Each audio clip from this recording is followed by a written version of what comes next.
The stars were silent as the slave ship drifted above a cold, forgotten planet. Inside the dark hold of the ship, metal cages lined the walls. Inside one of them, a small alien girl, no older than 10 in human years, lay weak and barely breathing. Her skin was pale blue, marked with bruises and burns. Her name was Vela, but the slavers never bothered to ask. To them, she was just defective stock. One guard spat in her direction. "Useless half-blood," he muttered. "Get rid of her. Captain says no room for dead weight." Without a word, another slaver opened the airlock. Viola didn't even scream as they tossed her out like trash. Her thin body tumbled through space, slipping into the planet's atmosphere like a falling star. Fire surrounded her as she dropped unconscious toward the snowy mountains below. Miles away on the surface of the planet, a man named Elias Kane looked up from his cabin. The sky above was usually quiet, but tonight, he saw something. A streak of fire across the sky heading toward the cliffs. Another drop pod, he said to himself. Or maybe trouble. Elias wasn't young anymore. His hair was gray and his left leg was a metal replacement. He had once been a soldier, a medic, in the human wars. Now he lived alone on this icy world, far from cities, far from noise, far from people. But curiosity was hard to ignore. He grabbed his thick coat, his old rifle, and set off through the snow. The crash site was half a crater, half a trail of burned trees. Smoke rose into the sky, and the air smelled of melted metal and ozone. Elias stepped carefully. His boots crunched against broken ice and scorched dirt. He had expected a machine, maybe a drone, but instead he found something unexpected. A body. Small, fragile, not human. It was the girl, Viola. She lay twisted at the center of the crater, her skin burned in places but still breathing. Her wrists had deep cuts from broken chains. One eye was swollen shut, but somehow her heart still beat. Elias froze for a moment. He hadn't seen her kind before, but she was clearly alive. His old instincts kicked in. "Hang on, kid," he said softly. "You're not dying out here, not today." He lifted her carefully, wrapping her in his coat. She didn't stir. Her body was cold, shaking from the inside. Elias could feel her bones through her skin. "Light as a feather," he muttered, and began the long walk home. Back at his cabin, Elias laid her gently on a soft cot by the fire. He cleaned her wounds, gave her water, and covered her with blankets. Days passed. He fed her with warm soup, cleaned her burns, and checked her breathing every few hours. She didn't speak, not even once, but she was alive and healing. He began to talk to her anyway. "You don't have to be scared here," he told her one evening, stirring a pot of stew.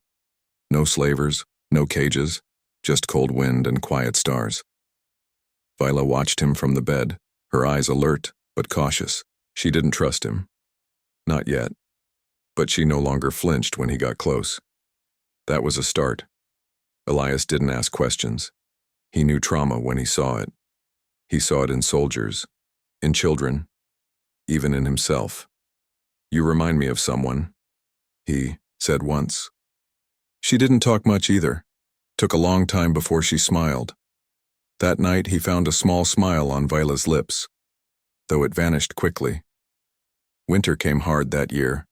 The snow piled higher than the windows, and wolves howled at the edge of the forest, but inside the cabin the fire stayed warm. And so did they. Vela began to move more, walking slowly, helping Elias cook or fix broken tools. She still didn't speak, but her eyes followed everything. She was learning, watching.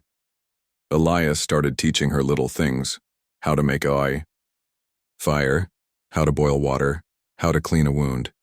She listened carefully, not like a child, like a survivor. One day she handed him his old scarf without being asked. He smiled. "Well," he said, wrapping it around his neck. "Looks like you're feeling stronger." She gave a small nod. That night, as snow tapped against the windows and the fire burned low, Elias looked at the sleeping girl and said to himself, "Whoever threw you away made a mistake. He didn't know what Viola would become. But deep, in his heart, he knew one thing. She was not broken. She was not lost. She had been thrown away. But now, she had been found. The cold winds of Gliese 7 howled outside Elias Kane's cabin. Snowflakes danced and swirled, painting the world white and quiet. Inside, the fire crackled and cast soft orange light on the walls. Viola sat near the warmth, her blue skin glowing faintly in the firelight. Elias watched her carefully. She had changed so much since that night when she fell from the slave ship. No longer just a scared, weak child, Viola was growing stronger. But she still said nothing. Not a single word. "Why don't you talk?" Elias asked one evening, breaking the silence. "You don't have to be afraid of me." Viola looked up at him, her eyes sharp and curious. She opened her mouth to speak, then closed it again. Instead, she nodded slowly. Elias smiled gently. "That's okay. You'll speak when you're ready." Years ago, Elias had learned that trust couldn't be forced. It grew slowly, like a plant in the frozen ground. Viola had learned many things from Elias: how to build a fire in the snow, how to catch fish under the frozen lake, how to read the stars above and use them to find direction. But most important of all, she learned to survive. Every day was a lesson in patience, courage, and hope. Life on Gliese was not easy. The air was thin and cold, the sun was weak and far away. Most people left the planet for better places, but Elias had chosen to stay, and now so had Viola. Elias was a quiet man, but he had stories. Stories from the old wars, from the stars, and from humanity's greatest moments of hope. Viola listened to these stories every night, her eyes wide with wonder. "Humans have always been fighters," Elias told her once, his voice soft and tired. "Not just with weapons, but with spirit. No matter what the universe throws at us, we don't give up. We stand tall." Viola wanted to stand tall too. One cold morning, Viola stepped outside the cabin and looked at the endless white world. She took a deep breath. The air burned her lungs, but she smiled. "Will you teach me to fight?" she asked Elias suddenly. Elias blinked in surprise. "Fight? Why do you want to fight?" Viola didn't answer at first. Then she said, "To protect." "To protect?" Elias repeated. He sat down on a nearby rock, studying her carefully. "From what?" "From those who hurt others, from slavers, from pain." Elias nodded slowly. "All right, if you want to fight, I'll teach you, but fighting is not about anger or revenge. It's about survival, about standing up when others cannot." Viola's eyes burned with determination. Elias saw the same fire he once had as a young soldier. Training began the next day. Elias showed Viola how to use his old rifle. It was heavy, for her small hands, but she learned to hold it steady. He taught her how to move quietly, how to watch the shadows, and how to breathe in rhythm with the cold wind. Viola was quick. Her alien body moved faster than most humans, and her mind learned fast. But she still had much to learn. One afternoon, Elias brought a wooden sword carved from a fallen tree. "Today we practice hand-to-hand," he said. "Fighting without guns, sometimes that is all you have." Viola gripped the wooden sword tightly. She struck with speed and grace, but Elias blocked every blow. "You have heart," he said, smiling. "But remember, strength alone is not enough. A warrior must be smart, calm, patient." Viola nodded, panting. She knew this was only the beginning. Days turned into weeks. Viola's body grew stronger, her eyes sharper, her steps quieter. She learned how to listen to the sounds of the forest, how to track animals, and how to hide from danger. Elias watched her progress with pride. He saw her becoming more than just a survivor. She was becoming a warrior. But not all warriors fight with weapons.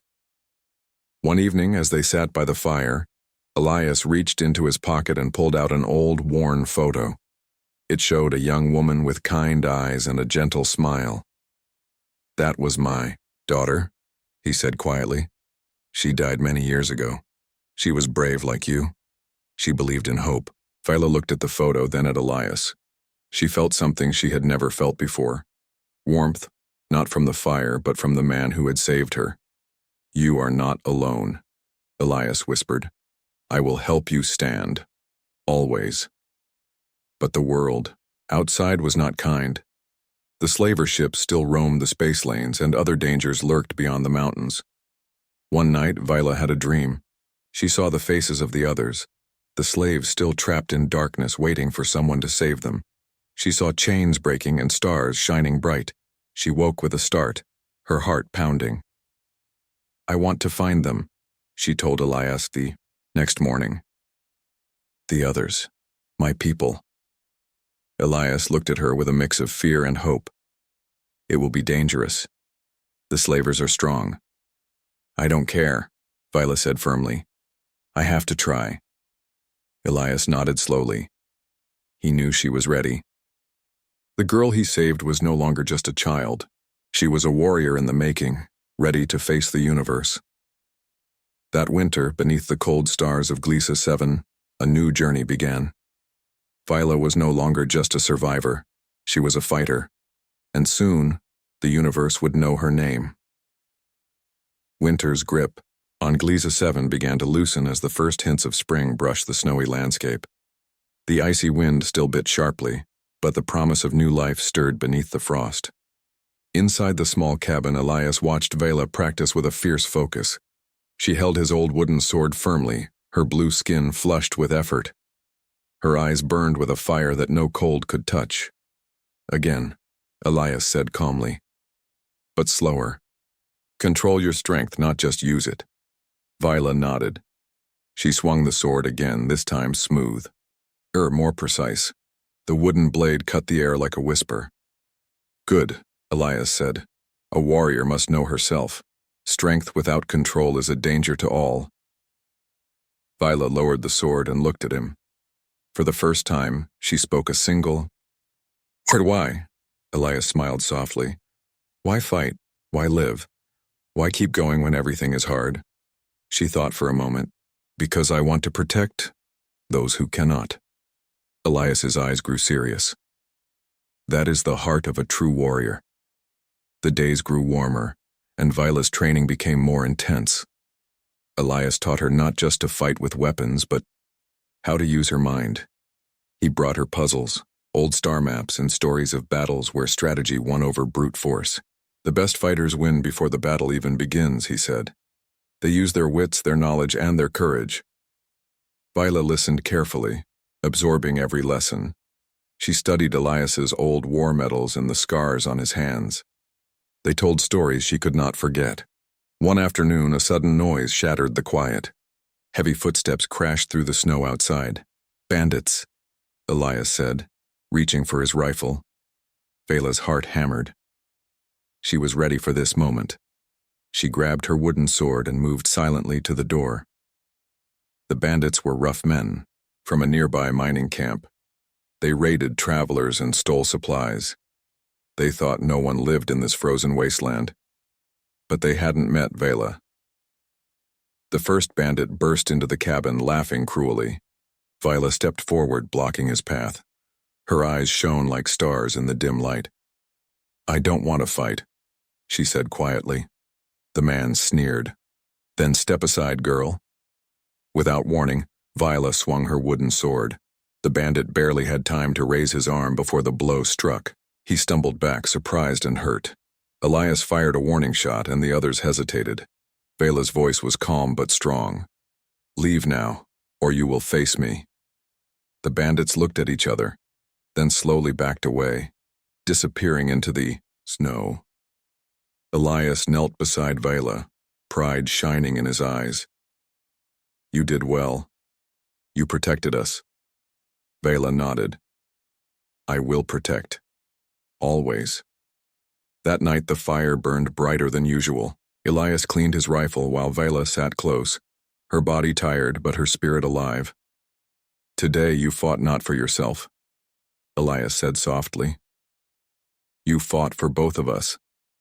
That is courage. Vela's gaze was steady. I want to be ready, for when I find the others, for when they need me. Elias sighed. The slavers won't give up easily. They have weapons, ships, and soldiers. But I have you, Viola said quietly. And I have you. Elias smiled.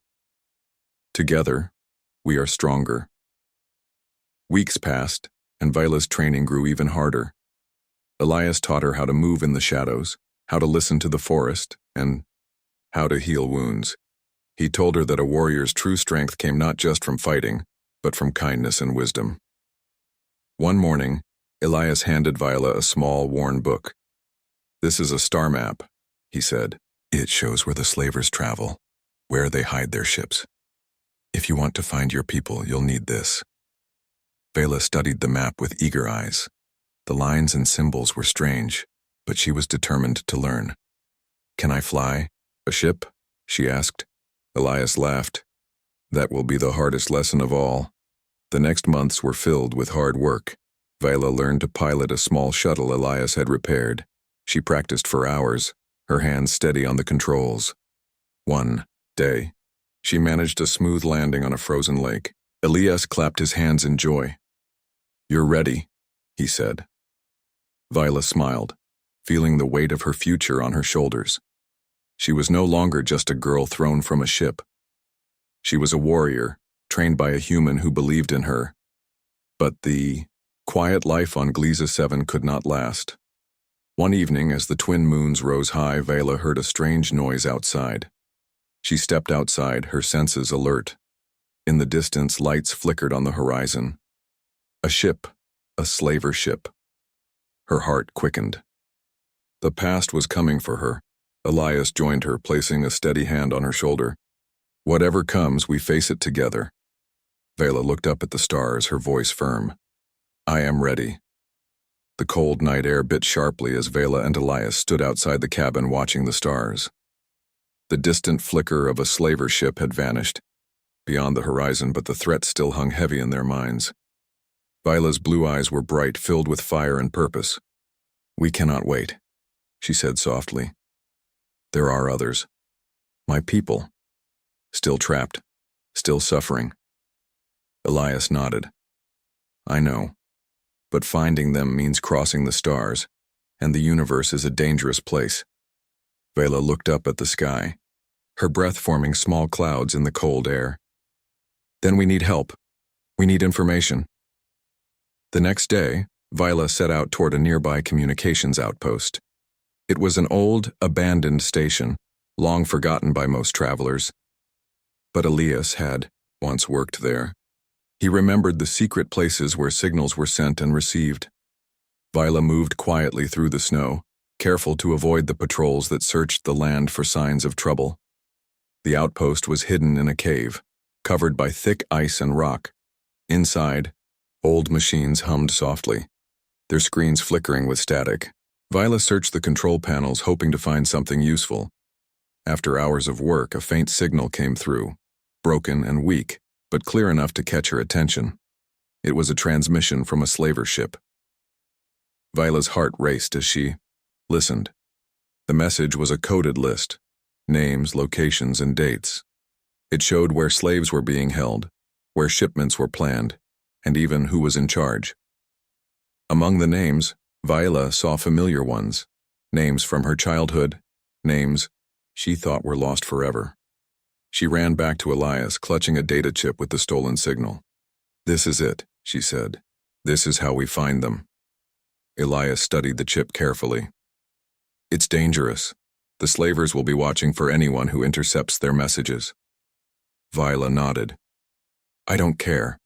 I have to try. Elias placed a hand on her shoulder. You're ready for this, but it won't be easy. Viola smiled, the first real smile in a long time. Then I will make it easy for them. Back at the cabin, Viola spent days studying the signal. She worked to decode the message piece by piece, mapping the locations of the slave camps and the ships. Each new discovery made her more determined. She wasn't just fighting for herself anymore. She was fighting for a whole people. One evening, Elias showed Viola an old, battered rifle. This belonged to a soldier who fought for freedom, he said. It's yours now. Viola took the rifle carefully, feeling its weight. It was a symbol of trust, of hope, of the battle to come. I will protect, she promised. Elias smiled. I know you will. The days that followed were filled with preparation. Vela repaired an old mining freighter Elias had hidden away, a small ship but fast and strong. She learned the controls quickly, her hands steady on the panels. She studied the star maps, planning routes that would take her close to the slave camps. Her crew was small, only Elias and herself, but they both knew this was just the beginning. One morning, Viola stood on the ship's bridge, looking out at the stars. Her heart beat fast. This is the path, she said. To freedom. To justice. Elias nodded. May the stars guide you. With one last look at the frozen planet below, Viola activated the engines. The freighter shuddered, then lifted off, cutting through the atmosphere. The universe was waiting. Viola stood on the bridge of the small mining freighter, watching the stars streak past as the ship jumped into hyperspace. The cold, lonely world of Gliesa 7 grew smaller behind her. Ahead lay the vast and dangerous universe, the place where she hoped to find her people and break their chains. Beside her, Elias adjusted the navigation controls. His hands were steady, but his eyes betrayed a mix of hope and worry. Are you ready for this?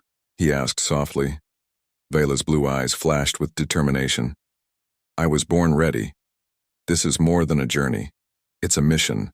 The freighter was old, patched with parts from other ships, but fast and reliable. Vela had learned every system by heart. She could pilot it through asteroid fields, evade space patrols, and hide in the shadows of larger vessels. The first few stops were tense. Spaceports and refueling stations buzzed with activity. Traders, smugglers, and bounty hunters moved through the crowds, all watching for signs of trouble. Viola kept her face calm but her senses sharp. She knew she had to blend in, not draw attention. At one busy port, Vela met Kira, a cybernetic hacker who worked on the fringes of the galaxy. Kira's eyes glowed faintly with electronic implants, and her fingers moved like lightning across her tools. I heard about the daughter of the human, Kira said with a smirk. You're looking for slaves to free, huh? Vela nodded. I am, and I need allies. Kira grinned. You have one. Next, they found Ren, a former soldier from a distant planet. He had once fought for the slavers but turned away when he saw their cruelty. I want to make things right, Ren said, clenching his fists. I'll fight with you. Vela studied him carefully. Trust must be earned. Ren nodded. Then let me earn it.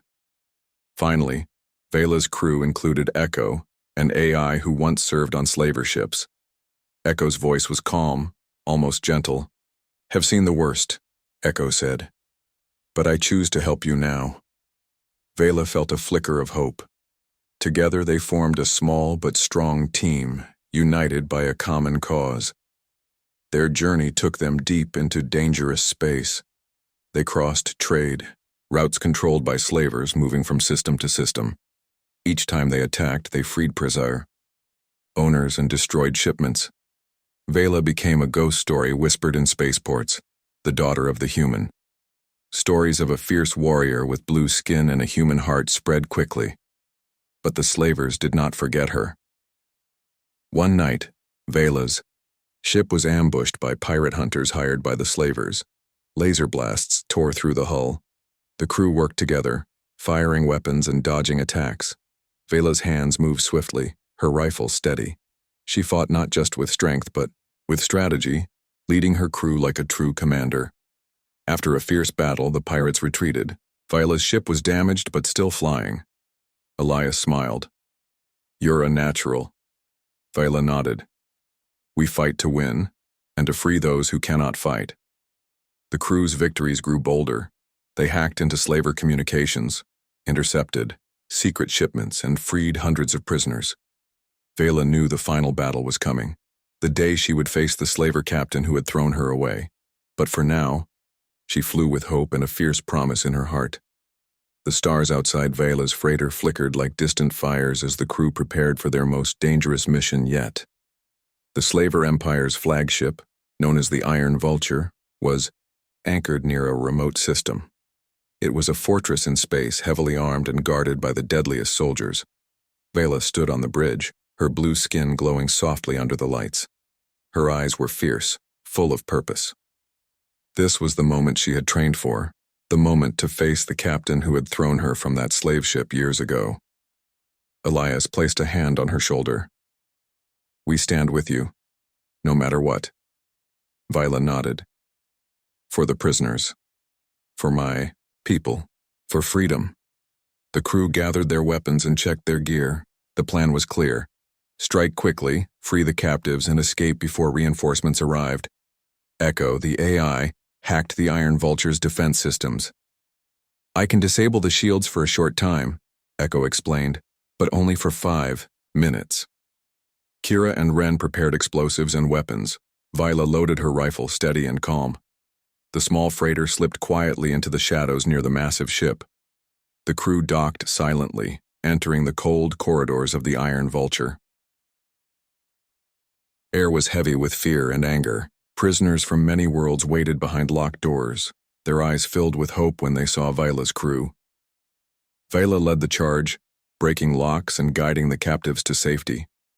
Her heart pounded, but her hands were steady. Suddenly, alarms blared. Slaver soldiers poured into the corridors, weapons ready. A fierce battle erupted. Viola moved like a storm, fast, precise, and fearless. She fired her rifle, dodged attacks, and protected those behind her. Ren fought beside her, strong and brave. Kira used gadgets to disable enemy weapons. Echo controlled doors and cameras, helping the crew move unseen. The fight pushed deeper into the ship. Viola found herself face to face with the slaver captain, the same alien who had discarded her years ago. He sneered, surprised to see her alive. "You should have died, half-blood." Viola's voice was cold. "I am not your slave." They fought fiercely, the clash of weapons echoing through the metal halls. Viola's training and strength met the captain's brutal experience. Finally, she disarmed him and forced him to surrender. With the captain defeated, the crew hurried to escape with the freed prisoners. The Iron Vulture's shields returned, but the damage was done. The freighter's engines roared as they blasted away from the fortress, carrying hundreds of grateful voices toward freedom. Back on the bridge, Viola looked at the faces of the rescued. They were tired, scared but alive. "You are free now," she said softly. "We will protect you." Elias smiled proudly. "This is just the beginning." Viola nodded. "The slavers will fall, one by one." As the freighter sped through the stars, Vela sent a message across the galaxy, a call for hope, a call for freedom, a promise that the chains of slavery would be broken.